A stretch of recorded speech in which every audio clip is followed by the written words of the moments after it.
Amateur Traveler is in its 20th year now, but can you imagine if I had people on the show who had never been to the destination, but had just read about it or seen a movie about it? That wouldn't make any sense at all, and you wouldn't listen. We all know how important it is to receive advice from people who know a destination to get the most authentic local experience. And a great option for experiencing this is Explore Worldwide and their authentic small group adventures, led by local tour leaders, perfect for solo travelers who want to meet like minded people with a desire for adventure. I'm often an independent traveler, but two of my last three trips were with small group tours because they organize everything and it's a lot easier. If you want to recreate the tour I did to Malta, they have a Malta and Gozo Discovery Tour. I'm intrigued by one of their tours called A Taste of Sicily. The company again is Explore Worldwide, and visit exploreworldwide.com to learn more. And thanks to Explore Worldwide for sponsoring this episode of Amateur Traveler. I got my bags packed, I'm on a roll. I'm heading out there and I'm ready to go. Looking real good in my passport photo. Amateur Traveler, episode 668. Today, the Amateur Traveler talks about colonial buildings, the cathedral and museums, the markets, the surfing, and the ceviche as we go to Lima, Peru. I know that I should be heading home, but maybe not today. Welcome to the Amateur Traveler. I'm your host, Chris Christensen. Let's talk about Lima. I'd like to welcome the show Maggie O'Reilly from the Mayta Collection, who's come to talk to us about Lima, Peru.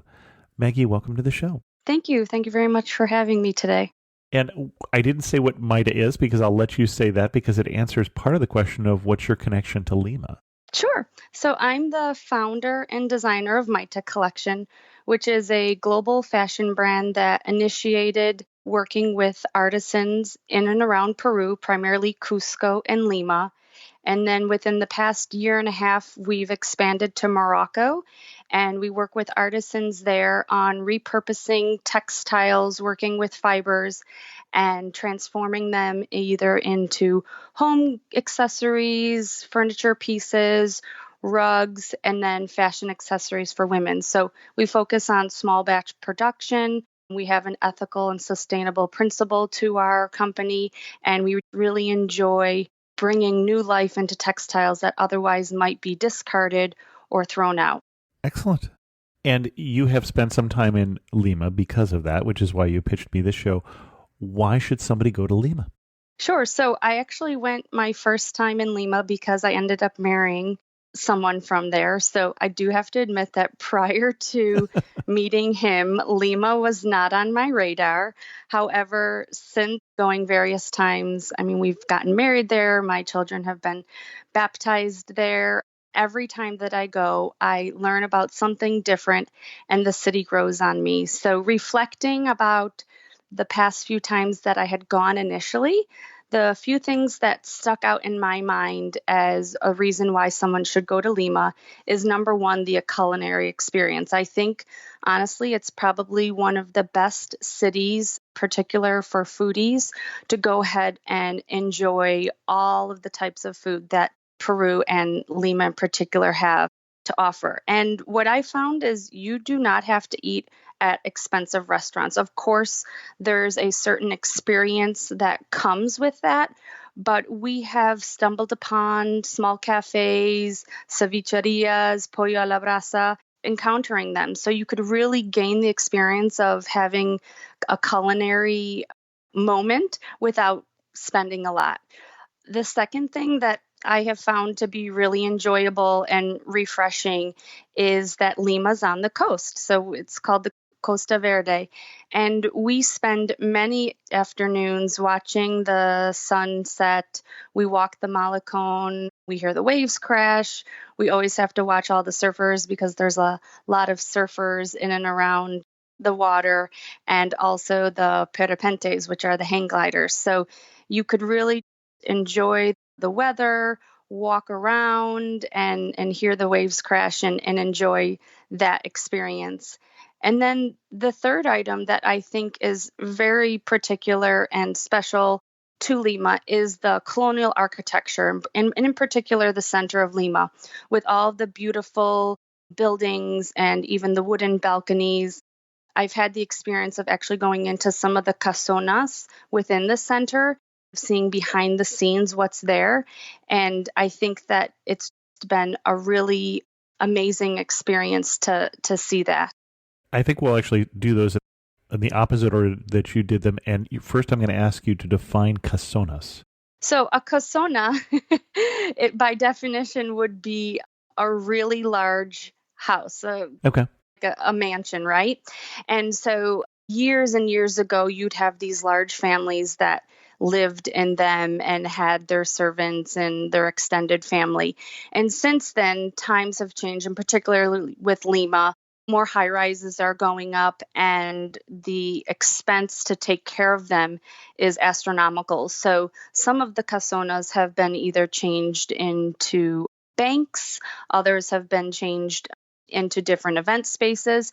And some of them, unfortunately, like walking around one of the neighborhoods, Barranco, which I would talk about later, are left vacant. So there are these huge houses that have so much character to them, but unfortunately, they're not sustainable with how Lima is and the growth that the city has had and the expansion. Okay, excellent. Well, and I think we're going to get back to some of that. I've got some other questions for you, but let's go into your itinerary. What kind of itinerary do you recommend for us? The fun thing is that I was actually able to plan out an itinerary for everybody who had come to my wedding. So when everyone came from Chicago to Lima, I had to be the travel guide and line up several things to do and find the right accommodations for all of them. So this is a tested itinerary, is really what you're telling us here. Excellent. It was a testing itinerary because I had a multitude of people who were interested in different things. Some people were really focused on the museums. Other people liked to go outside and enjoy the walks. But I think a few of the main points when you do go to Lima, in particular, because I think so many people are focused on moving to Cusco, they go into Lima, they might regroup, and then they head back to the airport and go to Cusco. And I think that Lima, there's so much and so diverse that it deserves time for people to enjoy. So I will say that the traffic can be a bit hectic in Lima, which is why I had mentioned that walking is a great option. Miraflores is one of the main neighborhoods, and many a times we walk from Miraflores into the neighborhood of Barranco, which is a little bit more of a bohemian, relaxed atmosphere. So I think for anyone who enjoys walks and exercise, they would find that it's a very walkable city, and you have the coast there and the salty air breeze to really set the mood.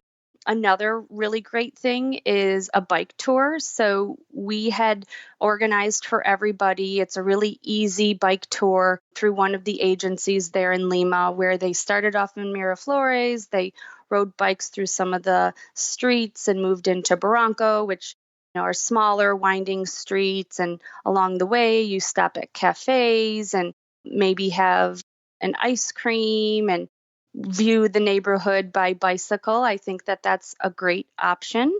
Well, and I'm going to pause you there for a second and say, first of all, which agency did you use? I think it was called Lima Bikes, which I'm not sure if it's in business anymore. Okay, I'll look for a link for that, and if I find one, I'll put it in the show notes. Excellent. And then the other question I had for you is, you talked about the Miraflores neighborhood. Now, the name, as I'm translating that, would be to look at the flowers or flower view or something like that. Are there a lot of flowers in Miraflores? How did it get such a lovely name? Yeah, I will say some parts of Lima lack trees and flowers, but because Miraflores is the neighborhood that's in front of the coast, you will find a lot of grassy areas.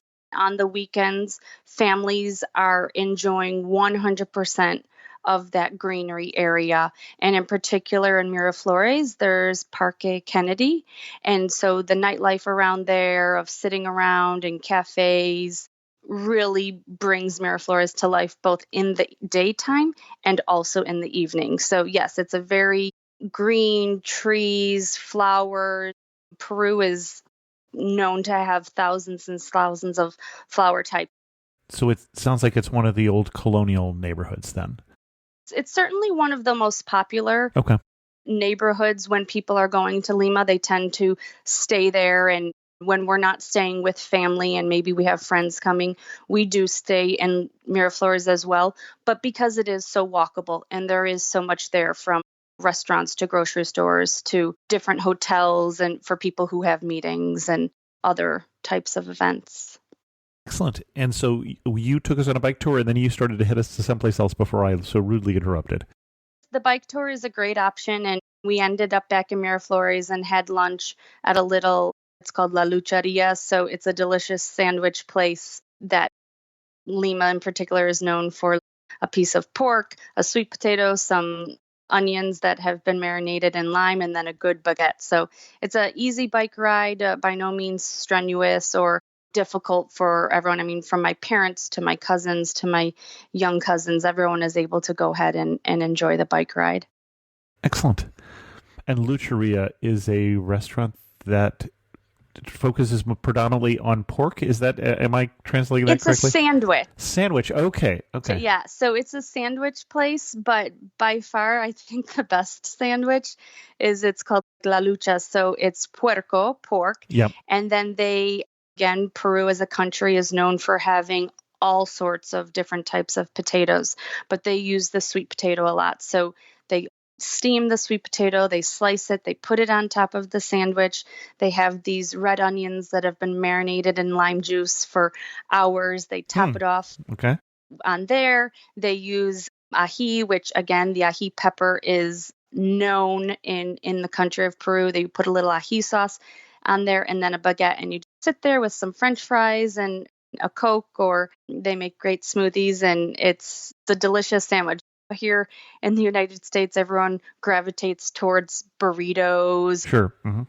I said, someone needs to bring this sandwich to the U.S. because us as Americans, we love to have sandwiches, and flavors are so complex and delicious that I told my husband that should be his next next venture. Yeah. Well, and it's funny you said, as we know, Peru is known for its potatoes, and honestly, I knew that in the back of my mind historically that this is where the potato comes from. But if you told me to name countries that are associated with potato, I would name Ireland for sure, and I wouldn't think about Peru, but of course Peru.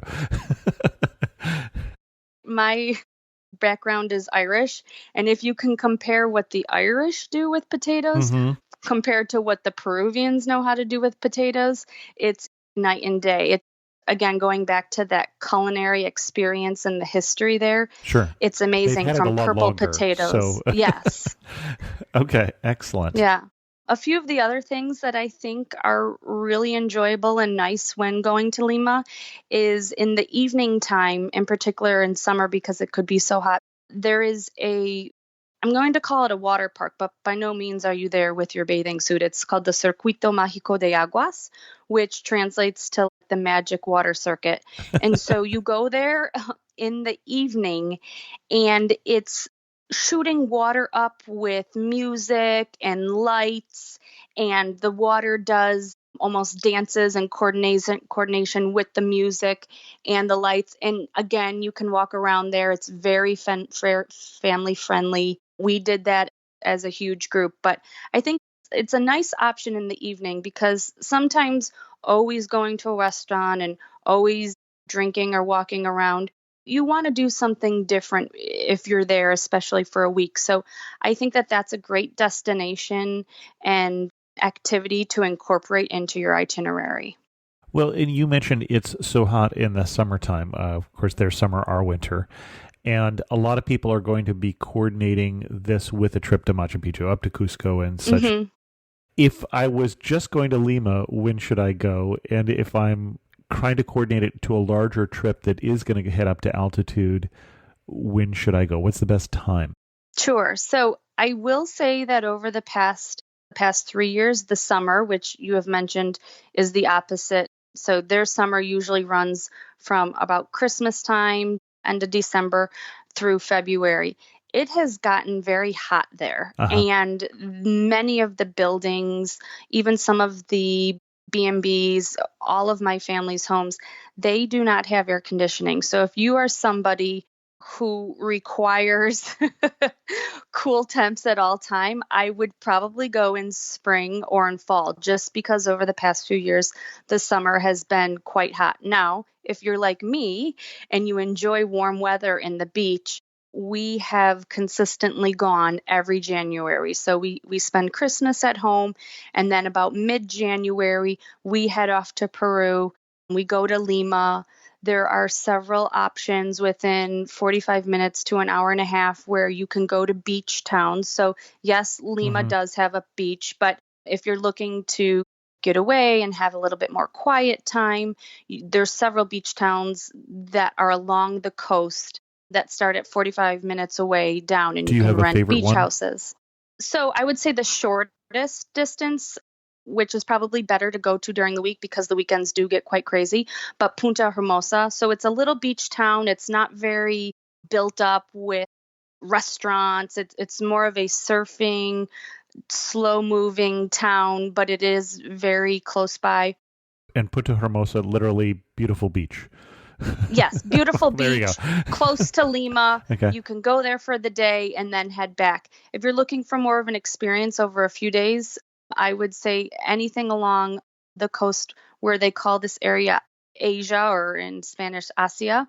There's several times where you could rent houses with pools, and there's a center area where there's restaurants and play areas for kids and the grocery store. So that area is focused more on longer experiences, whether it be a week or a few days. But yeah, if you're just looking for something, a nice short experience, I think Punta Hermosa is a great option. Okay, and I have to ask, why do they call the region Asia? I wish I Because knew. Asia in Spanish means Asia in English. So, Right. It's I don't know if it's the person who started the construction down Okay. there. It's only been popular, I'm going to say 10 years, but honestly I'd have to look that up. It's like the place to go to in Lima summer. That's where everyone Interesting. escapes to. Yeah. Another really enjoyable activity to do, or something to put on your itinerary when you're in Lima, is to certainly go to the center of Lima. So that's where you're going to find Plaza de Armas, Mhm. the Municipal Palace, the Palacio de Gobierno, all of those main central historical destinations. And I was just actually there in April for something related to work, and I was down there by myself. So for anyone that might be a little nervous or reluctant to go down to the center, I feel that the city has done a wonderful job of recognizing that people want to go down to that historic area, but want to feel safe and want to be able to enjoy themselves. So Okay. around that main plaza, they've actually restricted that cars cannot move around there. So it just makes it walking and enjoyable and not having to dodge traffic. They make internet accessible. So for those people that are doing a self-guided tour or need to make a call or want to do something, it's been a really nice feature to have that open Wi-Fi network down there to allow that.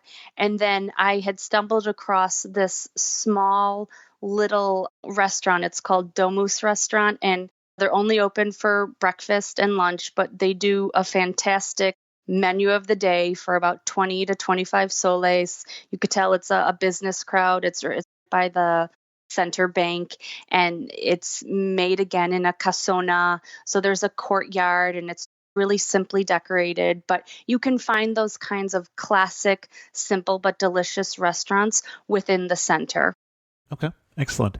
And when you started naming the historic things in the downtown, you had the main plaza, the Plaza de Armas, where traditionally big parades and things would happen, I'm guessing from the name. And then you had the Palace of the Governor. And then what was the third one? There's several cathedrals and churches over there as well. And then in terms of cathedral, I'm sure we can go in and see that. For the Governor's Palace, we can do a tour of that, I'm assuming? There's several tours that you can go in. I tend to not be somebody who invests a lot of times indoors. So Okay. I just really like being outdoors. And so I'll spend some time in the museum, but I'm somebody who then loves to go outside and not use a map and turn down different streets and find a little market or find a classic cafe. So I'm somebody who teeters on stumbling across something different rather than going to the typical museums for long periods of time. Excellent. Where else? Speaking of museums, another what I just find to be a beautiful setting. So there's a museum called the Museo Larco, and that topic focuses on pre-Columbian art. And so it's a smaller museum, but it's set in a beautiful white building with cascading colorful flowers coming down. And so if you're with a group that is interested in learning about the pre-Columbian art and the history, you could go there with them. And then for those that do like to spend some time outside, they have a beautiful garden cafe that you can actually eat at. And the kinds of cactuses and flowers and plants that are sprinkled throughout that cafe, you could really spend a nice sunny afternoon under the cafe awning, waiting for your group and enjoying some fresh squeezed juice or a cocktail or something like that. So I do think that among the museums that the Museo Larco is one to definitely put on your list. It doesn't take a lot of time. So if you are short on time and you don't have a lot to put into our itinerary, I would add the Museo Larco. It's something that always impresses me, the way that it looks, the history behind it, and the nice garden cafe that's also there on site. Excellent. And I do think that it is good to mention as well, because that's really where I had started in Lima and kind of discovering what I could do with my business, Mayta Collection, is you have to go to the markets. So I was going to ask you, I figured there would be a connection there. Yeah. So they are in Miraflores. So sometimes some of the markets are off in odd areas and people are a little, oh, do we want to go there? But they're right in Miraflores amongst some of the major hotels. But that's really where I embraced. I mean, I've always had a love for textiles. I had lived and traveled in Mexico, spent time in Argentina, studied Spanish all through high school and college. And so when I knew that I was going to Lima and able to see Peru, the market was on the top of my list. And yes, you can find your typical souvenirs there to bring back to family and friends. And since Peru's doing better in soccer, there's always that paraphernalia. Sure. To give a shout out to Peru for that. But really, you can find some amazing textiles. So anybody who is into weaving and textiles and natural dyes and the process of using a backstrap loom, you will see all of that there. And so I tend to go there to get inspiration, talk with people, and collect samples and go from there when making my designs and putting product out there on Mayta Collection. So I do think that the market is something that everyone should stop by and enjoy for some time. You talked about more than one market before, so which market are we talking about here? Sure. So this one in particular is the Inca market. And anyone at your local hotel or B&B would know where to send you. So it's the central artisan market of Lima. Okay. And so this is where the goods that I'm going to find are more likely to be from Peru. Peru as a country has so many different artisan groups and specialties. I mean, you have certain artisans from Cajamarca, you have artisans from Cusco, Ayacucho, and they all do something a little different. And if you are somebody who does know textiles and has an understanding of it, you could define where those textiles are coming from the type of weaving to the colors that they use, the patterns that they make. You can find all of that there. Excellent. What else are we going to do in Lima? So, a few other things that I had thought of, and what I actually did most recently in April is I went to Barranco, which I had mentioned At the briefly beginning, yep. earlier. Is Was on my yes, list to get back is to. so if you look up anywhere, it's definitely called your bohemian artsy, laid back type of atmosphere, which I will agree you'll find more independent boutiques, independent restaurants there, which is a wonderful thing. You find artisans that are more contemporary from Lima. But what I enjoyed most recently is there's a new museum called the Museo Mate, Mate, and there's a photographer that has his photos in there, and I can't recall his name at the moment, but he's a very popular photographer that photographed a lot of famous people, US based. So he actually photographed Princess Diana right before she ended up getting into her accident and then since passing. So there's a whole room gallery dedicated to his session with her. And it tells the story of how he felt very comfortable with her. He felt could relate to her. And so there's a whole room dedicated to his photography of her. And then his name is Mario Testino. And so this museum focuses on his photography. And when you go in, I mean, you see pictures that he has taken of Rolling Stones to a bunch of other famous people, but he has also really embraced the culture of Peru. And he has one room dedicated to the people of Peru, which live in the highlands, and they have these beautiful clothing and colors to them. And the pictures are majestic.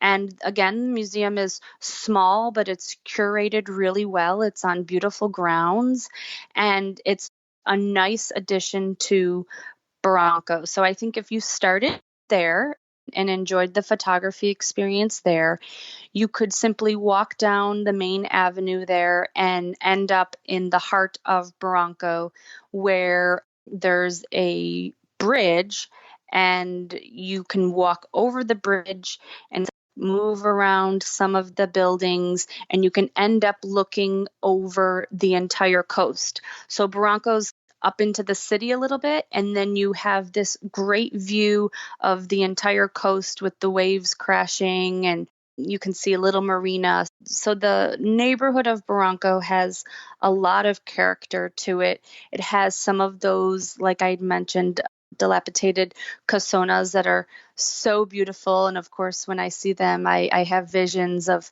turning them into beautiful event space or restoring them back to their original condition and having another museum in them. They're amazing. That was on my list to get back to also was casonas. If we wanted to see a good example of those, is there one that you would recommend? Is there a one that's turned into a boutique hotel or an event space that we can go into? Sure. So along in Barranco, there is one of the casonas that was turned into a boutique as well as some other artist space. And the boutique's name is Puno. Okay. Puno. And if anyone were to Google that, they'd be able to see how they transformed that casona into space where local contemporary artists could use that space to create their art. And then there's a shop that allows for all of them to sell it. And then there's a little cafe in there as well. Another really nice building, old casona that has been in the Barranco area for more than 25 years is a shop called Dedalo. And this shop focuses on, again, Peruvian artists. And it's almost a gallery of contemporary designers from Lima, and has a beautiful garden cafe again in the back. So if you're walking around and you need to take a rest, or if you happen to be there during those sweltering summer months and you need to get out of the sun and have some shade, you could go to the cafe in the shop called Dedalo and enjoy. They play music, and you can get like an Americano or a latte there and just absorb the culture of Lima. Excellent. Let's take a break here and hear from a sponsor, and that's mytravelcreditcard.com. I think it's clear that if you've been listening to Amateur Traveler that I love travel, but I don't love paying for travel, or at least I don't love paying extra for travel. That's why each day I help pay for my travel just by buying my groceries, my gas, and my gadgets. For a number of years now, my wife and I have used travel credit cards for our daily expenses. Then every year, we reap the rewards by using the points we earn to pay for airline tickets and hotel rooms. We get extra benefits along the way, like airline credit cards that let us waive luggage fees and hotel credit cards that give us a free night a year. Travel cards we use let us avoid foreign transaction fees when we travel overseas, which also saves us money. We pay these cards off every single month, and that's the smart thing to do. That way, other people are paying for our travel instead of the other way around. If you don't know where to get started, you can go to mytravelcreditcard.com, and we've picked a small number of great travel credit cards that I personally recommend, including the best starter card. Right now, the card I reach for first is from Chase, but if I find better cards, then we'll update mytravelcreditcard.com with our best picks. So check it out and let me know where you go with your points. Any other sites we want to mention?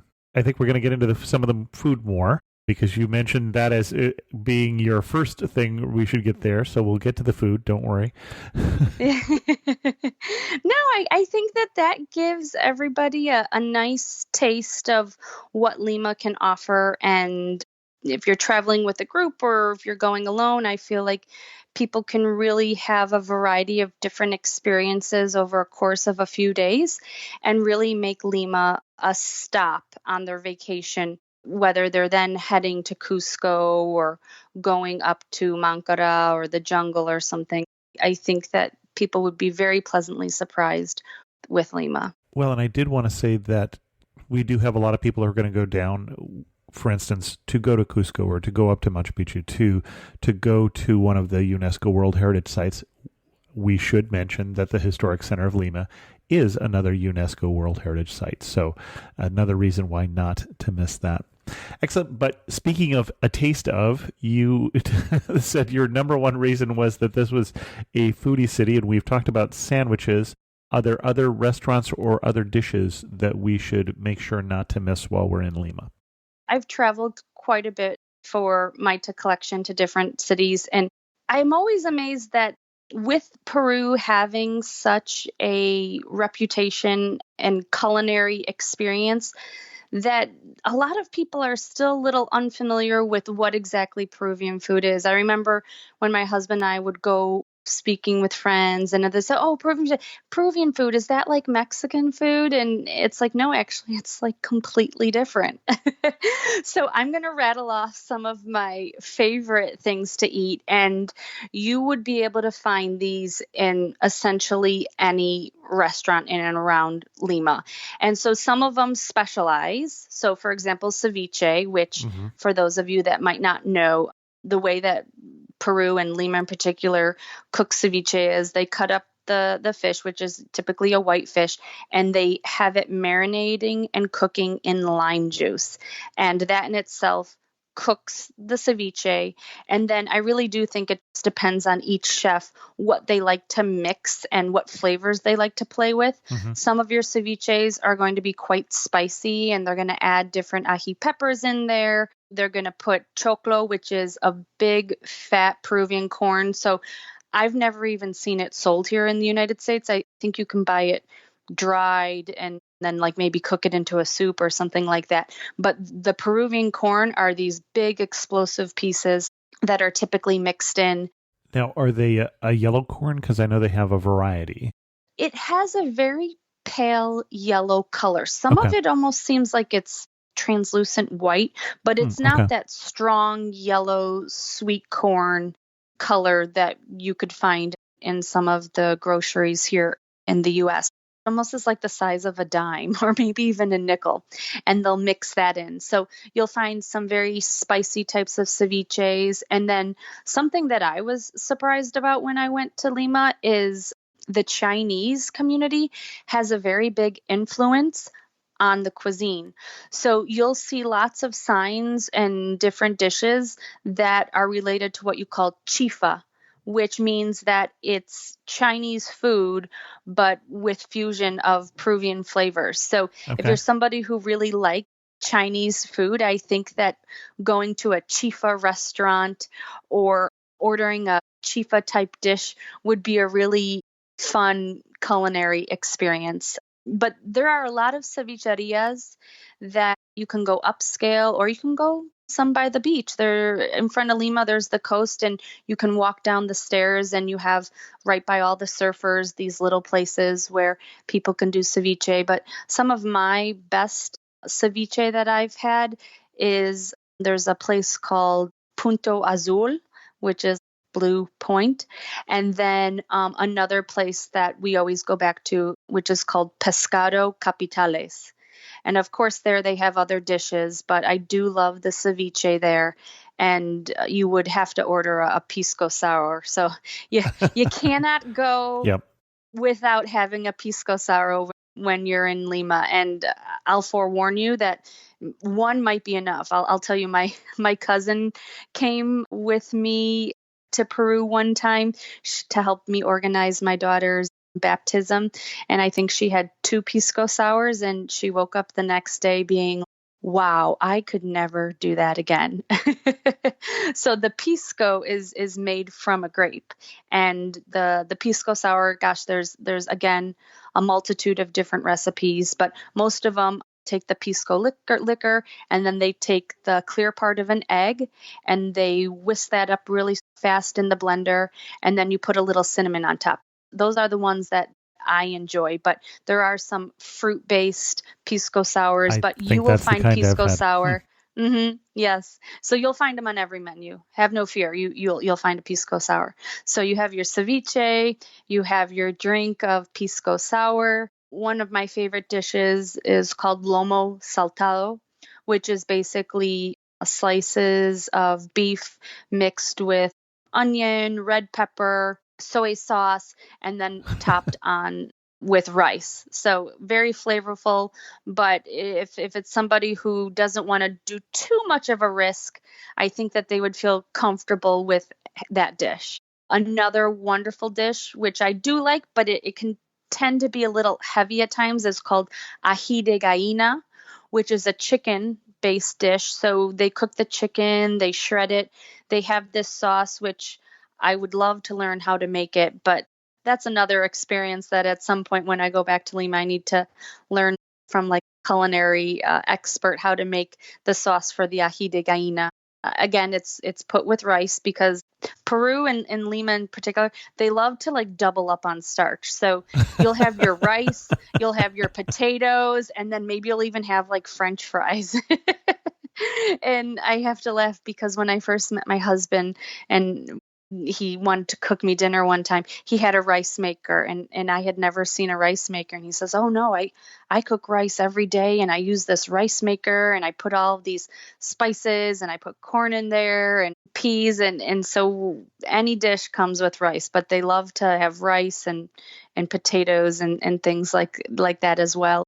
Well, you mentioned chifa and that Chinese influence, and obviously that's where we're probably getting that rice influence from, but chifa comes from the Chinese words for to eat, or chifa, which literally means to eat rice. When you talk about to eat in China, you use the term to eat rice because it is such a staple mostly in southern China, not so much in northern China. But it's interesting that a Peruvian having a rice maker is sort of like, oh, I see, okay. Yeah. And so at our house, we have some specialty rice maker. My husband's like, we need to get this. It comes from, I don't know even where he ordered it, but we consume rice every day. Interesting. Here in our house in Chicago. Another dish that I would say is the best on the go, aside from the delicious lucha sandwich that I talked about, but something that is all over is the pollo a la brasa. And so it's a roasted chicken. And so people are thinking, oh, I know roasted chicken. I can get that at my local grocery store or something like that. But the spit with the chicken that's turning. It's rotisserie all chicken. done. Uh-huh. It's rotisserie. And the flavor, I do believe that it's different. I don't know if it's the wood chips they use or how they slowly cook it, but there is the defining difference between a Lima pollo a la brasa and something here in the US in one of your local grocery stores. And again, it could be something very simple. I have two young children, a 5-year-old and a 3-year-old. And so a lot of times when we're packing our itinerary for the day, by the end of the day, you don't have that time or luxury to go out to one of those beautiful restaurants. And so my go-to is to order pollo a la brasa, and it comes with French fries because of course you have to have your starch. And then it comes with this typical salad and then this ají sauce to put on the salad. So there's several pollo a la brasa places in Lima, and I think it really is preference. If you think of, I don't want to relate it to hamburgers here in the US because I do think the quality is so much better and healthier. But there are several pollo a la brasa restaurants and pop-ups throughout Lima. It's whichever one that you find that you like and enjoy. So that is something I like. And then I personally, going back to beverages, but on the non-alcoholic, so there is this thing, this beverage, which is called Inca Cola, and it's this bright neon yellow colored soda beverage. Okay. And I've tried it. I really have. And it can't win me over. To me, it tastes like bubble gum. Okay. It's a Coca-Cola product, so you could look at the label and you'll see it's called Inca Cola. And some of the specialty, A cola with in a lots K. of cities, cola with a K, so it's called Inca Cola, and it's a yellow bubbly soda. That is like the thing that when my husband goes to Lima, aside from ordering every other menu item I've listed above, he likes to drink Inca Cola. And here in the US, he doesn't drink soda. But I think it's a flavor that he grew up with. And so it just brings back memories of kids where it's just not a flavor that I can relate with and that I enjoy. But a lot of people, when they're having their ceviche or their pollo a la brasa, they order a good old Inca Cola. Excellent. We probably need to start to wrap this up. Anything else we should cover before we get to some of our wrap-up questions? No, I think, why don't we do the wrap-up? Excellent. Okay. And you talked about some changes they have made to downtown in terms of wanting it to be safe. One thing I would ask is any warnings you would give about going to Lima? Sure. I think with any city, even US space, you always have to be aware of your surroundings. In particular, it's difficult for me to use their bus system. I know it's a great inexpensive option, but it just seems to be all over the place and with the traffic and the pickup. So I will either call an Uber and verify that they are the one picking me up. Which is good wherever you are taking Uber, yes. And with that open Wi-Fi network in many of the public areas, I found that to be extremely beneficial because I traveled by myself to Lima. I will mention I do speak Spanish fluently, so it is a little bit easier for me to move around. But I think you just have to be aware of your surroundings, pay attention to the neighborhoods you're going into. If you need to ask a question, it's best to go into a restaurant or an ice cream shop. And for the most part, people are very excited for you to be there. They're welcoming. They're there to help. But I just think to use Uber or some other sort of secured transportation and be mindful at night. As in any city, don't veer off by yourself walking down a dark street with no lights. But I feel comfortable there. I do. The one thing I would say with Peru, there's one particular, I don't want to say scam, but mechanism that the pickpockets have been known to use in Peru and Bolivia that you should just be aware of. And that's where somebody squirts something sticky on you, and then while somebody is helping clean you off, then someone else is robbing your backpack. And so that in terms of being aware of your situations, that's just a good thing to be aware of wherever you are. But that's one that I've heard of specifically in Peru. I don't know about Lima per se, but that is a particularly Peruvian thing. You're standing at the prettiest spot in Lima. Where are you standing and what are you looking at? So I think that the prettiest spot for me personally is going back to that neighborhood of Barranco and crossing over the bridge and meandering around some of the houses and restaurants. You end up in this circular little lookout. Mm-hmm. And I just think that Barranco has such an eclectic feel to it. It's the ambiance of getting there, seeing the coast, looking at the marina, looking down onto some of the houses that have been there for years, and really enjoying the experience overall. So I would say that that's one of my most favorite places to bring any of my family or anyone that I meet up with in Lima that wants a small tour. I think that's nice. And then if I had to pick a second, Lancomar, which, yes, it is touristy. It's a shopping center in front of the JW Marriott, which is one of the known large hotels in Lima. But it is really a great place to see the sunset. So you can't go wrong eating an ice cream and watching the sunset over there. And one thing that makes you laugh and say only in Lima. The traffic. Okay, I was going to say besides the rice and the potatoes and the French fries, but No, I mean, like, the traffic isn't something to laugh about, but it's so amazing. We have lots of family there. I should say my husband does, and they all live in the different neighborhoods. Some live in Miraflores, some live in some of the other neighborhoods. And here in Chicago, I have all of my family close by, and I can run to my aunt's house to, I don't know, pick up some chicken noodle soup, and then I can drop something else off at my aunt's house, and then stop by the pharmacy.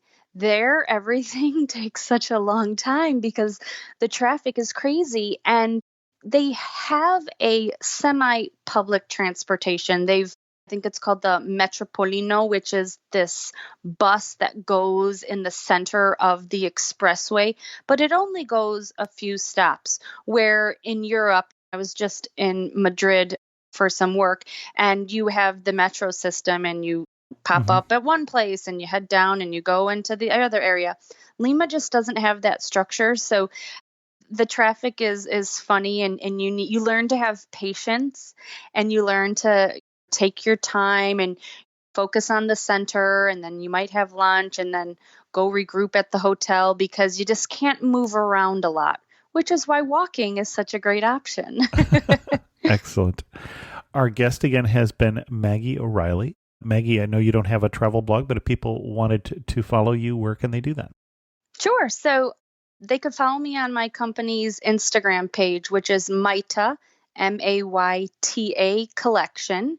And there we show our products. We do behind the scenes. We travel a lot. So we always like to touch on the seeing and doing of what to do in each city. And it's enjoyable to feature those small boutiques and cafes and restaurants in all cities around the world, and especially when we go to Lima and Peru in general. So thank you so much for having me. Excellent. Well, Maggie, thanks so much for coming on Amateur Traveler and sharing with us your love for Lima. Okay, enjoy your weekend. In news of the community, I heard this week from David, who sent me pictures of the trip that they were inspired to take, he and his wife, to Zambia to see the world's largest bat migration. After listening to one of the podcasts that we did, she studied bats in her undergrad and just loves them. So they went in October of 2018 and sent some photos of their trip. Although they also did the Devil's Pool at the top of Victoria Falls, don't know that would be my thing to do. But great to hear from David, and also great to hear that just any one of you is using the information from this podcast to plan your trip. With that, we're going to end this episode of Amateur Traveler. If you have any questions, send an email to host@amateurtraveler.com. Don't forget mytravelcreditcard.com if you're looking for a travel credit card. And as always, thanks so much for listening.